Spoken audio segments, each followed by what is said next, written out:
All right, let's get right into ISSA 5000. We're not just going to skim the surface of this new sustainability assurance standard. No, we are diving deep into the toughest, highest judgment areas that every single one of us, as experienced pros, needs to master, like yesterday. This is where the real risk and the real value is. And this quote right here, from the IASB's own thinking, really sets the stage perfectly. I mean, think about it. For decades, we've operated inside these mature, well-understood financial control frameworks. Now, we're providing assurance where the very foundations, the internal controls for sustainability data, are often still being poured. And that one fact, it completely changes how we have to think about risk, right from the very start. Okay, so here's our game plan. First, we'll get our bearings in this new assurance landscape. Then we're going to hit the three big ones: the very specific and elevated risk of fraud, the sheer complexity of dealing with future-looking estimates, and finally, how we communicate all of it in the new, more transparent assurance report. So, first things first, let's be absolutely crystal clear about something.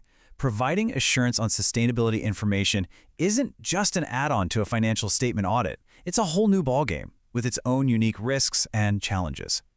And this slide just lays it all out, doesn't it? It shows the night and day difference. On the left, that's the world we know like the back of our hand. Financial controls built on decades of rules and practice. They're predictable. But on the right, that's our new reality. Sustainability controls that are often being built as we go, constantly changing. Now, this gap isn't just a small detail. It's a huge strategic risk.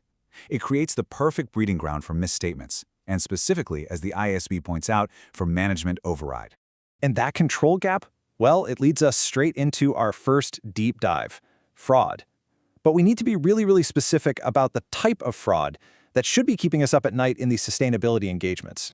So here's the thing you really got to get. The biggest threat isn't some super complex hidden scheme. It's actually much simpler and, you could argue, way harder to audit. Management just deliberately pushing past weak or half-built controls. Just think about the incredible pressure companies are under for good ESG scores, or the executive bonuses tied to hitting climate goals. The incentive to make things look a little better than they are is enormous. And those immature controls, they provide the opportunity. Now, ISSA 5000 tackles this head-on by putting new responsibilities right on your plate. If you're doing a reasonable assurance engagement, it's not enough to just think about fraud risk anymore. You are now explicitly required to design and perform procedures specifically to respond to that risk of management override. That's a big step up. And of course, our existing duties around non-compliance with laws and regulations, or NOCLAR, they still apply, and we have to figure out if we need to report something to an outside authority. All right, let's pivot to our second huge challenge, and it's totally connected to the first one. How in the world do we provide assurance on estimates and forward-looking information? We're talking about everything from a 2050 net zero promise to 10-year diversity goals. This is where assurance gets really tricky. And this is the million-dollar question, isn't it? An investor sees our assurance report, and they might naturally think, oh great, the auditor is signing off that this company will hit its target. But that is a massive misunderstanding of what we do. So how do we draw that line clearly and in a way we can defend? And boom, here's the answer. The standard is crystal clear, and this needs to become our mantra. Our job is not to be a fortune teller. Our professional responsibility is to assure the process that management used to come up with that estimate. We're all about the how, not the what. Did they use the right methods? Are their assumptions reasonable? Is the data solid?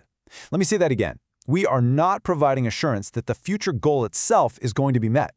So what does auditing that process look like in practice? Well, it pretty much breaks down into these three key phases. First, you have to really dig in and understand how management even came up with their estimation process. Second, you apply your professional skepticism to their choices. You ask, are these methods and assumptions actually sound and unbiased? And third, you scrutinize what they've fed into their models, the data itself. It's a deep dive into their methodology, not a validation of the future. Okay, so we've worked through the fraud risks and the crazy uncertainty of estimates. Now for the final piece of the puzzle. How do we wrap all this up in an assurance report that actually builds trust with users instead of just creating more confusion? You know, the IASB made a really smart move here. They didn't try to reinvent the wheel. They based the new sustainability assurance report directly on ISS 700 for financial audits. And that's so important because it gives us a familiar structure to work with, and it means all the latest and greatest improvements in auditor reporting are baked right in from day one. And when you dig into this report, it's all about one thing: transparency. Two parts are absolutely key. The basis for conclusions section is up front and center to give that immediate context. But honestly, the real game changer is the required inherent limitations section. This is where we have to be brutally honest about the challenges, the uncertainty of future data, the real-world problems of getting good info from a global value chain. This isn't us making excuses, it's a critical tool for managing everyone's expectations. And look, none of this was just made up on a whim.